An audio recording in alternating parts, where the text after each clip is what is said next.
Alam nyo, maganda pag-usapan natin itong controversial na bagong batas na kung saan yung mga meron pong ipon sa bangko, tulad doon ng time deposit ay bubuwisan na po yung interest, yung intereso ng time deposit ng 20%.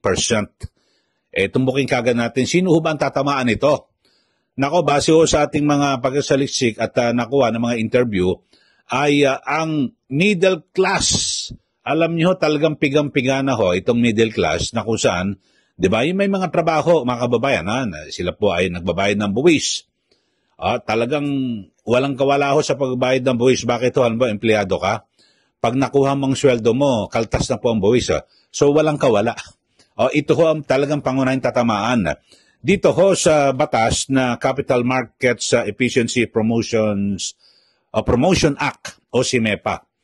At dito ho ang pag meron kang time deposit, kumita ho ng ng 20%, kakaltasan pa ho yan, halimbawa, kakaltasan pa ng 20% yung interest. Hindi naman yung buo na time deposit mo, mga kababayan. So, masakla po ito. Talagang alam niyo ho, ang sabi ho na mga author, Congressman Joey Salceda, Senator Whit Gatchalian at Senator Joel Villanueva, para raw po ito sa mga mayayaman. Kasi yan daw po ang purpose niyan, para yung mga mayayaman nag-iimpok sa bangko, sila po mabubuwisan dahil sila raw po ay may kapabilidad na matulog ang pera ng matagal sa bangko. Pero hindi ho ito totoo. Kasi ho, yung mga kilala ko hong big time, na talagang may mga kilala ho tayo na mga milyonaryo, bilyonaryo, yung pera po nila hindi natutulog sa bangko. Ini-invest ho nila yan. Mga kababayan, di ba? Talagang marami mga investment kung ano, tapos ang masakla po niyan. May mga account po yan sa offshore account. Meron mo silang, nagbabangko sila sa abroad. Kaya hindi ho totoo, binabagito nito mga may-akda ng CMEPA na ang talagang target daw ho rito, yung mga mayaman. Hindi po yan totoo.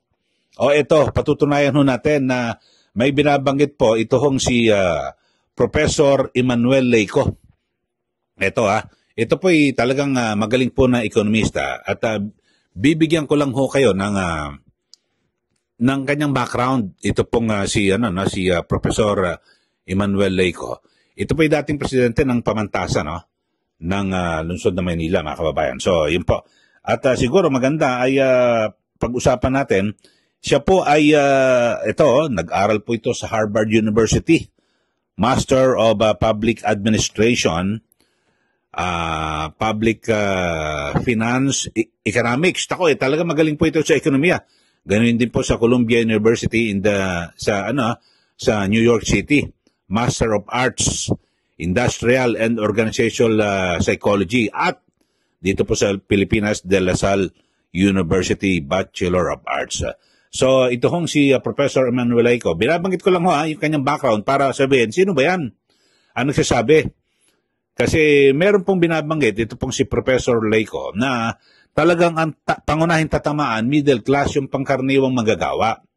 Na baligtad naman sa binabanggit ng mga may-akda at maging ng gobyerno, sa pangunguna ni Finance Secretary Ralph Recto, na sila po nag-implement ng batas na ito, mga mayayaman daw ang tatamaan at hindi raw po ang mga pangkaraniwang mamayan. Ito, pakinggan ho natin kasi meron pong interview, ito pong si Professor Emmanuel Leyco. Ito, pakinggan ho natin at sino ba talaga tatamaan dito ho sa bagong batas na ito, inamyendan ho ito. Kasi dati ho ay pag 5 years pataas, ano ba, time deposit ka, mga kababayan. Pag 5 years, wala ka ng tax. Pag mas mababa sa 5 years, yung time deposit, may tax na 5%, etc., etc. So, habang papaikli. Pero ngayon, 20% na ho. Alam nyo ho, sa ating mga kababayan, siguro, yung mga bago lang po sa ating channel, subscribe na po kayo. Eto ho, alam nyo ho ang pangkaraniwan. Kasi madalas ho na, di ba noon, talagang ikinakampanya ho ng gobyerno na mag-impok sa bangko.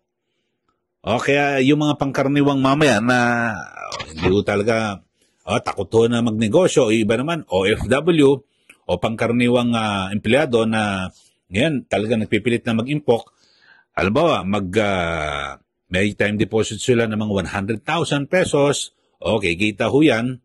Ang magkano ba ngayon? Halimbawa, at least 6% per annum kada taon. So, napakaliit ho yan. Tapos, kakaltasan mo pa ng 20%. Sila po yung mga talagang nagbabangko, di ba? Time deposit.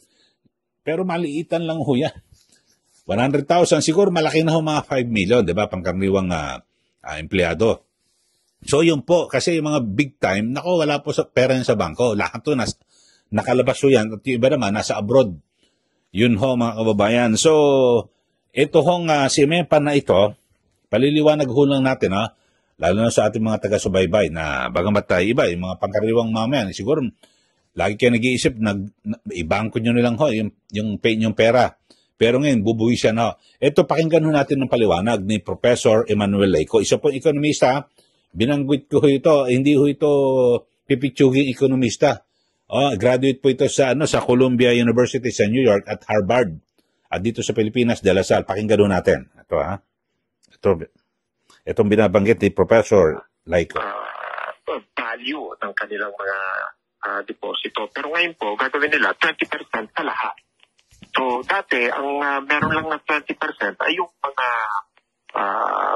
mga short term, madaling galawin. Pero ngayon po, ang epekto nito, parang hindi ka na mag-iisip na bakit ka pa maglalagay ng pera mo sa bangko ng ganyan na katagal, kung ganun din lang ang tax.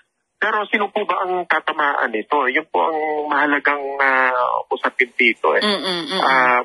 Ang mga middle income family, sila po ang nakikita kong tatamaan ng mabuti dito, ng malakas. Dahil kung ikaw naman ay mga high income o kaya mga wealthy families, hindi ka maglalagay sa mga time deposit lang. Pero ka talagang mga investment instruments na doon mo ilalagay.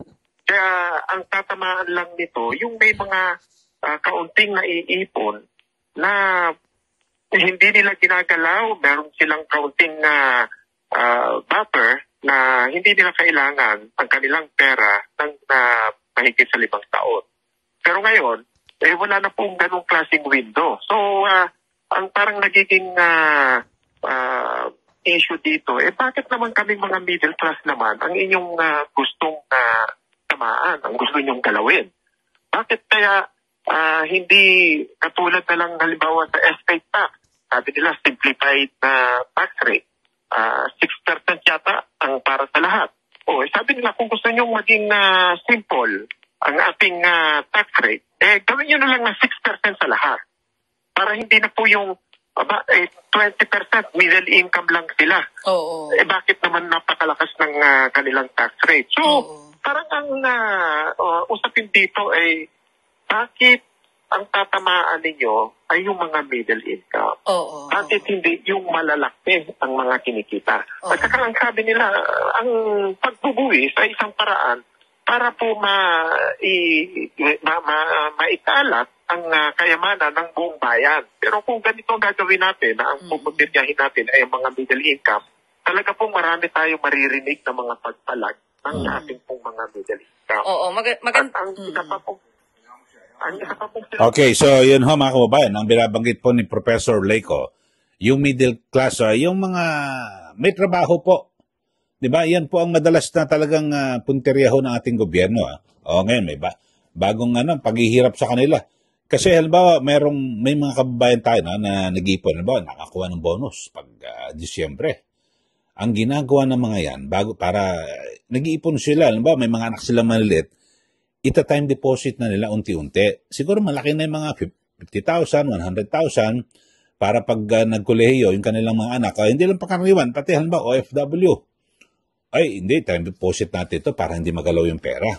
Di po ba? At syempre, para pagdating ng panahon, after 5 years, baka sa kolehiyo na yung kanilang anak, anong gagawin? So, yun, huhugutin. So, extension po ito ng kanilang bulsa. Pero sila po ngayon ang bubuwisan. Meron nyo, parang doble-doble na ho yung pagbubuwis. Yung sweldo ho nila, mga kababayan, binuwisan na. Tapos, Dahil sa mga nakarami, kampanya po ang gobyerno na mag-impok sa bangko, ugaliing mag-impok sa bangko. So, ganun ang ginawa. O sige, mag-time deposit tayo. Sila po ang bubuwisan na naman ulit.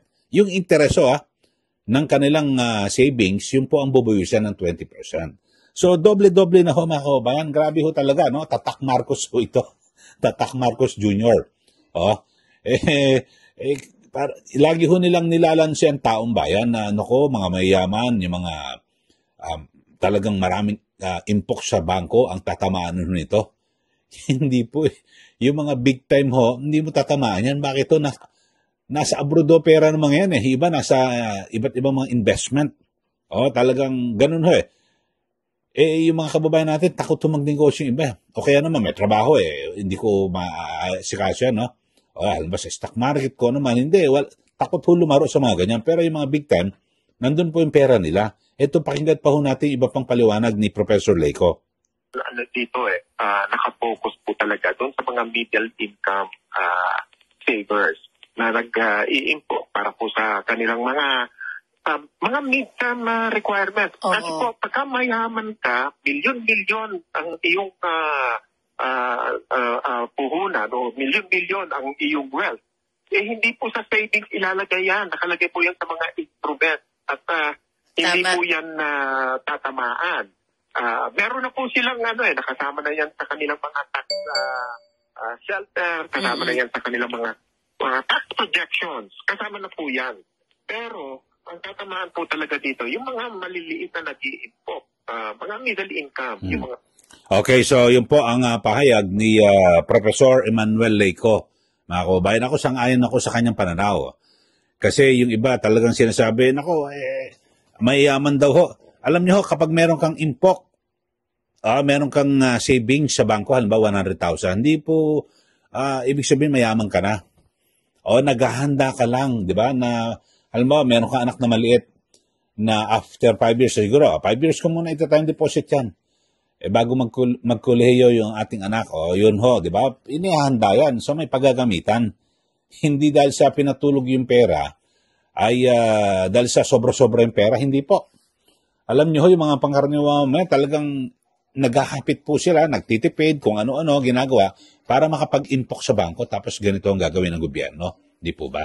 So, hindi ko alam kung ano ba talagang ginagawang malasakit ho sa atin ng Marcos Jr. administration na laging ang target ho, ito hong para pahirapan po yung maraming kababayan. Alam niyo ho, yung middle class, yung mga may trabaho, ito po ang talagang dito ho kumukuha ng maraming malaking bulto ho ng buwis ang gobyerno.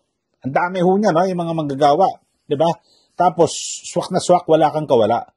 Dahil sa pag tumatanggap ka ng sweldo, kinsenas katapusan o kung anong araw ang inyong sweldo, nakadidak na ho 'yon, kaltas na ho. Dahil kinakaltas ng employer tapos ay i-remit na ho yan sa BIR. Ganun ho mga kababayan. So talagang pahirap po Yan ho, bagamat may mga naunang lumabas na parang hindi naunawa na sabi, para yung buong savings mo, halimbawa kung 100,000, bubuwisan ng 20%, hindi po yon. Ang totoo rito na nakapaloob sa batas na ito na nagkabisa noong July 1, halimbawa may 100,000 ka, mga kababayan, tapos may interest yan. Di ba? Yun ang bubuwisan ng 20%. Halimbawa, ito, calculator, tignan natin. Halimbawa, meron kang 100,000 na pera sa time deposit. Tapos, halimbawa, 6% per annum. So, may 6,000 ka. Yung 6,000 na yan, mga kababayan, bubuwisan ho yan ng 20%. So, mababawasan yung 1,200. Yun ho, ibig sabihin natin. Ibig sabihin, sana kumita na, halimbawa, yung 100,000 mo, after 5 years, ay magiging 106,000 na, mababawasan pa ho ng 1,200. Bili mo, nakakarampot na lang ho, Talagang nakaltasan pa ho tayo. Alam nyo, ang kinakatakot ko rito, baka maraming kababayan natin na, naku, wag na tayo magbangko. Baka ganun ho maging perception, sirain ho. Medyo gumanda na ho at nagkabisa na po yung naging kampanya na mag-impok sa bangko. Ugaliing mag-impok sa bangko. Naku, baka masira ho ito dahil sa SIMEPA.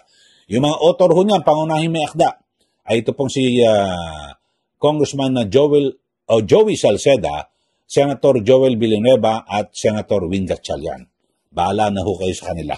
Okay, maraming salamat ho mga kababayan. In-explain lang ho natin kung sino talaga yung tunay na tatamaan. Maraming salamat. Muli, ito po si Ka Eli. Magandang araw po sa ating lahat.